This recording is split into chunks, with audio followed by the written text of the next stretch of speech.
Je vais te poser une interrogation, mais évite de répondre impulsivement. Il s'agit d'une question que la plupart hésitent à se poser, même intérieurement.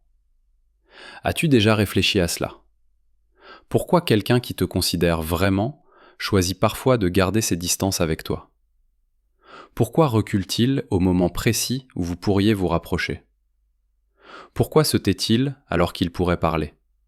Et pourtant, il ne disparaît jamais complètement. Vois-tu, la majorité des gens imaginent ceci. Celui qui éprouve des sentiments vient, celui qui désire s'exprime, celui qui est courageux franchit le pas. Mais la réalité ne fonctionne pas ainsi. Surtout quand les émotions entrent en jeu. Selon Carl Jung, un individu devient extrêmement vulnérable face à ce qu'il apprécie le plus, et cette vulnérabilité représente un danger pour l'ego. Voilà pourquoi certaines personnes ralentissent, d'autant plus que leurs émotions sont profondes. Elles se taisent davantage, elles prennent du recul. Maintenant, arrête-toi et songe à ceci. Cette personne à laquelle tu penses, n'est-elle pas tantôt très attentive envers toi, tantôt distante? Parfois, elle plonge son regard dans le tien sans prononcer un mot. Parfois, elle semble vouloir t'écrire mais n'en voit rien. Parfois, elle te place au centre de son existence. Et parfois, elle fait un pas en arrière. Ce n'est pas de l'indécision. Ce n'est absolument pas un jeu. C'est un combat intérieur. Jung affirme que lorsqu'un être humain ne parvient pas à gérer une émotion enfouie dans son inconscient, ses comportements deviennent contradictoires. Autrement dit, le cœur s'oriente dans une direction tandis que l'esprit freine. Car l'esprit se demande « Et si cette émotion me transformait? Et si ce lien me conduisait vers un point de non-retour? Et si je perdais le contrôle ?» C'est précisément là qu'un individu se protège. Il instaure une distance, il devient silencieux, il gagne du temps. Mais n'oublie surtout pas ceci. La distance ne signifie pas toujours l'indifférence. Parfois, la distance traduit l'incapacité à porter le poids de l'émotion. Si tu reconnais ce poids, écris « distance » dans les commentaires. Si cette personne n'éprouvait absolument rien pour toi, elle ne vivrait pas toutes ces fluctuations. Elle ne resterait pas à réfléchir sans cesse. Elle ne lutterait pas autant contre elle-même. Celui qui ne ressent véritablement rien est clair, froid et direct. Mais la personne à laquelle tu songes n'est pas ainsi. Son comportement manque de clarté. Parce que ses émotions sont claires, mais pas son courage. À présent, je vais te confier quelque chose de bref, mais extrêmement important, et j'aimerais que tu le gardes en mémoire. À la fin de ce contenu, tu comprendras très précisément ce que cette distance prépare en réalité et où mène ce processus. Mais d'abord, nous devons accepter ceci. Certaines émotions ne se vivent pas immédiatement. Elles effraient d'abord l'individu, puis elles le testent. Ensuite, elles sont soit réprimées, soit elles surgissent avec toute leur puissance. Et c'est exactement le point où nous nous trouvons. Allons maintenant un peu plus en profondeur. Car à ce stade, la plupart des gens se trompent. Le fait que quelqu'un prenne ses distances ne signifie pas forcément qu'il souhaite s'éloigner. Parfois, c'est exactement l'inverse. Parfois, cela arrive parce qu'il ressent qu'il s'est beaucoup trop rapproché de toi. Réfléchis à ceci. Lorsqu'une personne perçoit un lien qui va réellement toucher sa vie, que fait-elle? Dévoile-t-elle tout ouvertement ou bien se retire-t-elle d'abord? Selon Carl Jung, quand un être humain se retrouve face à une émotion qu'il ne connaît pas encore, il s'arrête par réflexe. Car l'inconnu constitue une menace pour l'esprit, et cette menace n'est souvent pas rationnelle, mais elle se ressent comme réelle. Sais-tu ce que cette personne éprouve en pensant à toi? Une perte de contrôle, un déséquilibre, un ébranlement de l'ordre auquel elle s'était habituée. Voilà pourquoi elle se tait parfois, pourquoi elle recule. Pourquoi elle te maintient tout juste à la périphérie de sa vie, sans pouvoir t'en retirer complètement. Ce n'est pas un jeu d'hésitation, c'est une lutte interne. Deux voix cohabitent dans son esprit. L'une dit « approche-toi d'elle », l'autre dit « arrête-toi ». Et généralement, c'est la seconde voix qui l'emporte. Parce que la seconde voix est sécurisante.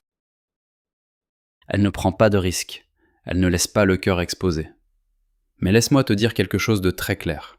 Un individu ne peut pas faire taire son cœur. Il ne fait que retarder les choses. Jung affirme qu'une émotion réprimée ne disparaît pas. Elle est refoulée dans l'inconscient, et tout ce qui est refoulé finit par s'infiltrer d'une manière ou d'une autre dans les comportements. C'est pourquoi le comportement de cette personne envers toi est incohérent. Un jour distante, un jour chaleureuse. Un jour comme absente, un jour intensément consciente de ta présence. Si elle s'en fichait vraiment, il n'y aurait pas autant de contradictions. Elle ne serait pas aussi fatiguée intérieurement. Elle ne se battrait pas autant contre elle-même. Regarde, un être humain ne fuit pas s'il ne craint pas de perdre quelque chose. Mais s'il existe une possibilité de perte, alors il s'arrête. Il réfléchit. Il attend. C'est pourquoi prendre ses distances exprime parfois ceci. Si je me rapproche de toi, ce ne sera pas qu'un simple pas. Si j'accepte cette émotion, il n'y aura pas de retour en arrière. Et c'est exactement ici que l'ego entre en scène. L'ego n'aime pas le changement. L'ego redoute l'incertitude. Mais le cœur, lui, finit par prendre le dessus avec le temps.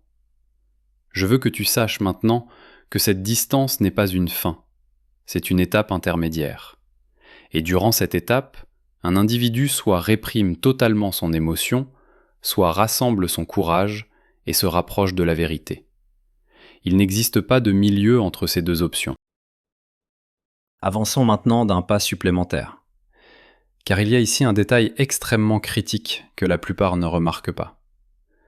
Lorsqu'une personne s'attache véritablement à quelqu'un, la première chose qu'elle ressent n'est pas le bonheur. Ce qui arrive en premier, c'est la peur. Parce que s'attacher signifie abandonner le contrôle. Cette personne qui éprouve des sentiments à ton égard ne fuit pas réellement de toi, elle fuit d'elle-même. Elle fuit cette nouvelle version d'elle-même qui se forme, la possibilité que sa propre identité se transforme. Selon Jung, lorsqu'un être humain fait face à une émotion capable de le transformer, il résiste d'abord. Car la transformation signifie la mort de l'ancien soi, et l'ego n'apprécie pas la mort. C'est pourquoi cette personne te regarde parfois, mais détourne son regard. Parfois, elle veut parler mais avale ses mots. Parfois, elle se rapproche de toi, puis instaure une distance absurde. Ces comportements ne sont pas sans plan. C'est une défense inconsciente. Pose-toi cette question. Si elle ne ressentait rien, serait-elle si prudente ? Se retiendrait-elle autant ? Réfléchirait-elle autant ? Un être humain ne tourne pas autant autour de ce qu'il ne considère pas. Il ne reste pas éveillé la nuit pour un lien qui ne lui importe pas. Il n'élabore pas de scénario dans son esprit. Mais voici où commence la partie vraiment intéressante. Cette personne ne te désire pas uniquement. Elle t'associe à une partie manquante en elle. Jung affirme qu'un individu tombe souvent amoureux non pas de l'autre en face de lui, mais de son propre côté inachevé. Et c'est quelque chose de difficile à percevoir. Tu représentes pour cette personne une possibilité d'une autre vie, une possibilité d'un autre soi. Voilà pourquoi ce lien n'est pas léger. Voilà pourquoi ce n'est pas facile. Quand cette personne pense à toi, elle ne pense pas seulement à toi. Elle réfléchit aussi à comment sa vie changerait si elle se rapprochait de toi. Comment l'ordre auquel elle est habituée serait bouleversé, comment sa zone de contrôle se réduirait. Et c'est là que la distance entre à nouveau en jeu. La distance n'est pas l'endroit où l'émotion se termine. La distance est l'endroit où l'émotion tente d'être digérée. Selon Jung, chaque émotion réprimée trouve un autre chemin de sortie. C'est pourquoi cette personne ne peut pas t'oublier. Elle ne peut pas te retirer complètement de sa vie. Peut-être se tourne-t-elle vers d'autres. Peut-être s'occupe-t-elle l'esprit. Peut-être essaie-t-elle de paraître forte. Mais quand elle se retrouve seule, l'esprit revient. Parce que l'inconscient rappelle ce qui a été évité. Laisse-moi te dire ceci très clairement. Cette personne n'est pas indécise. Cette personne est en conflit. Son cœur et son esprit ne sont pas au même endroit. Et tant que ces deux parties ne se réconcilieront pas, ces fluctuations continueront. C'est pourquoi certains liens sont silencieux, mais profonds. Ils ne font pas de bruit, mais laissent des traces. Ils ne progressent pas rapidement, mais sont puissants. Et de tels liens, soit ils sont complètement réprimés, soit un jour, ils sont acceptés en surmontant toutes les peurs.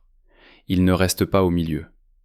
Descendons maintenant encore plus en profondeur. Car à ce stade, la plupart des gens se tiennent au mauvais endroit. Ce que quelqu'un ressent envers toi ne se manifeste pas toujours par des comportements clairs. Parfois, c'est exactement le contraire.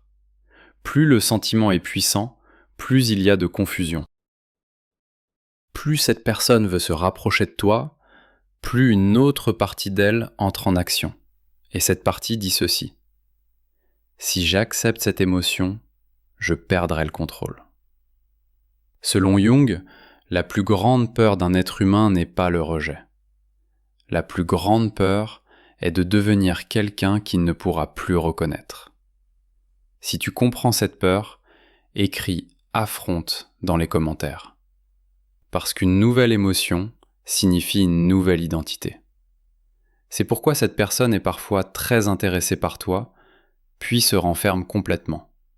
Ce n'est pas un jeu, c'est un conflit interne. Réfléchis à ceci. Si cette personne te voyait comme quelqu'un d'ordinaire, réfléchirait-elle autant? Hésiterait-elle autant? Essaierait-elle autant de contrôler ses propres comportements? Un être humain ne dépense pas autant d'énergie pour un lien insignifiant. Cette personne amplifie tout ce qui te concerne. Un simple regard, une brève conversation, un message basique. Parce que dans son esprit, tu n'es plus une seule personne. Tu es une possibilité. Tu es un tournant. Jung affirme qu'un être humain désire parfois non pas la personne en face de lui, mais le changement qu'elle représente, tout en redoutant simultanément ce changement. Voilà pourquoi la distance s'insère entre vous. La distance n'est pas l'absence d'émotion. La distance est le poids de l'émotion. Quand cette personne pense à toi, elle ne pense pas seulement à toi. Elle remet en question sa propre vie, ses propres choix, son propre courage. Que se passera-t-il si elle vient vers toi? Si elle exprime cette émotion, y aura-t-il un retour en arrière possible? Et si elle ne trouve pas de réciprocité? Tant que ces questions tournent dans son esprit, le corps recule, les mots sont avalés. Les pas ralentissent. Mais rien de ce qui est réprimé ne disparaît. Cela devient simplement silencieux. C'est pourquoi cette personne ne peut pas t'ignorer complètement. Elle ne peut pas rompre totalement. Elle ne peut pas t'oublier totalement. Peut-être suit-elle discrètement ce qui te concerne. Peut-être t'écoute-t-elle par l'intermédiaire d'autres personnes.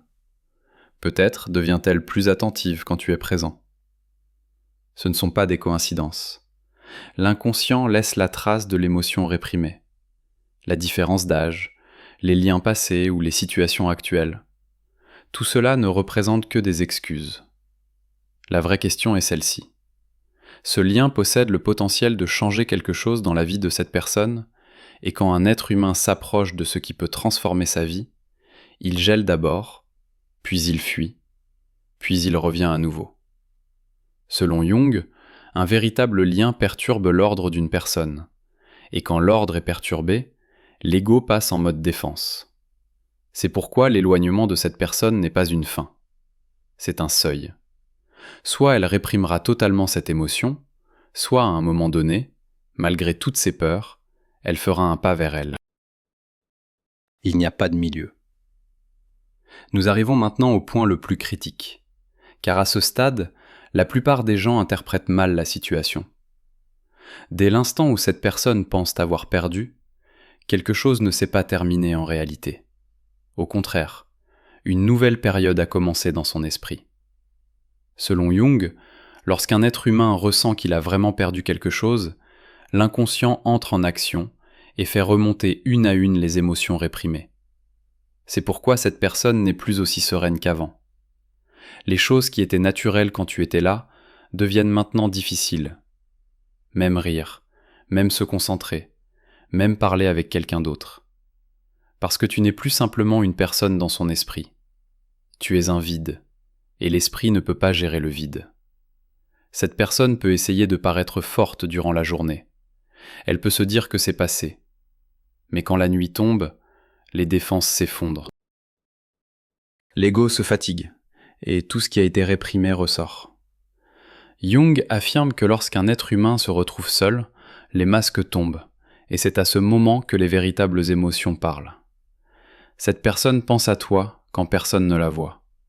Elle rejoue certains moments encore et encore dans sa tête. Il y a des phrases qui commencent par « si seulement ». Il y a des endroits où elle se dit « si seulement j'avais agi différemment ». Si tu ressens ce regret, écris « si seulement » dans les commentaires. Ce regret ne se vit pas à voix haute, il se vit en silence. Parce que le regret entre en collision avec la fierté d'une personne, et la fierté refuse d'admettre qu'elle a perdu. C'est pourquoi cette personne ne vient pas immédiatement vers toi, mais elle ne peut pas non plus s'éloigner complètement. Parce qu'il y a un conflit en elle. Une partie dit « c'est trop tard maintenant », l'autre partie dit « peut-être qu'il reste encore une possibilité ». Un individu coincé entre ces deux voies semble indécis de l'extérieur. Il semble froid. Il semble distant. Mais à l'intérieur, il y a une tempête. Cette personne peut essayer de fuir ce qui te rappelle.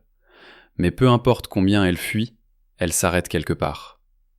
Dans une chanson, dans une rue, dans un mot. Parce qu'un véritable lien ne s'efface pas de la mémoire. Il est simplement réprimé. Selon Jung, une émotion réprimée ne disparaît pas. Elle modifie le comportement. Elle modifie l'humeur. Elle modifie l'énergie d'une personne. C'est pourquoi cette personne ne peut plus être comme avant. Il y a un manque dans sa vie, et le nom de ce manque, c'est toi. Mais laisse-moi te dire ceci très clairement. Avant que ce regret ne se transforme en courage de te reconquérir, il sera vécu à l'intérieur encore un certain temps. Parce qu'un être humain a du mal à admettre qu'il a perdu ce à quoi il accordait le plus de valeur. Durant ce processus, même si tu ne fais rien, ce lien continue de fonctionner en lui. L'esprit ne s'arrête pas, le cœur ne s'arrête pas, et à un moment donné, cette pression interne soit est complètement réprimée, soit elle déborde malgré toutes les peurs. C'est ce moment de rupture qui change tout. Il est temps maintenant de voir l'image complète. Car à ce stade, tu dois réaliser ceci. Depuis que cette personne pense t'avoir perdu, elle n'est plus intérieurement la même personne. Selon Jung, lorsqu'un être humain perd quelqu'un à qui il était vraiment attaché, il ne perd pas seulement cette personne. Il perd aussi une partie de lui-même. Et voilà pourquoi cette souffrance n'est pas une souffrance ordinaire. C'est un choc qui bouleverse l'ordre intérieur de la personne. Cette personne peut paraître forte de l'extérieur. Elle peut faire semblant de continuer sa vie. Mais dans son monde intérieur, quelque chose te rappelle constamment, et ce rappel ne s'affaiblit pas avec le temps qui passe. Au contraire, il s'approfondit, parce que le regret grandit avec le temps. Surtout si les émotions n'ont pas été vécues honnêtement. Cette personne se dit intérieurement à plusieurs reprises ce qu'elle n'a pas pu te dire. Parfois, elle parle avec toi dans son esprit. Parfois, elle t'imagine en face d'elle. Parfois aussi, elle se perd dans des phrases qui commencent par « si seulement ». Et il y a une parole très claire. L'émotion non exprimée devient destin. Autrement dit, tout ce qui n'est pas dit veut être vécu à un moment donné. C'est pourquoi cette personne ressent intérieurement une pression. Son cœur et son esprit ne se tiennent pas au même endroit. Une partie veut encore contrôler. L'autre partie ne peut plus porter ce poids. C'est précisément à ce moment qu'il se passe quelque chose d'important. Cette personne ne fait pas que te manquer. Elle ressent une responsabilité envers toi. Parce que le véritable regret ne concerne pas seulement la perte. Il concerne le fait de réaliser qu'on a mal agi. Et cette prise de conscience soit ferme complètement une personne, soit la pousse à agir malgré toutes ses peurs. Si cette personne ne se souciait pas vraiment de toi, elle ne vivrait pas autant de conflits internes. Il n'y aurait pas autant de silence. Il n'y aurait pas autant de répression. Un véritable lien dérange une personne, parce qu'il la force à changer. Et tu dois savoir ceci. Durant ce processus, ton énergie n'est pas affectée en vain non plus. Parfois, le fait qu'elle te vienne à l'esprit sans que tu penses à elle n'est pas une coïncidence. Parfois, le fait que tu ressentes un serrement dans ton cœur n'est pas une coïncidence. Selon Jung, quand il existe un lien inachevé entre deux personnes, ce lien affecte les deux côtés. Et c'est pourquoi cette histoire n'est pas encore close. Si ton histoire continue, écris continue dans les commentaires.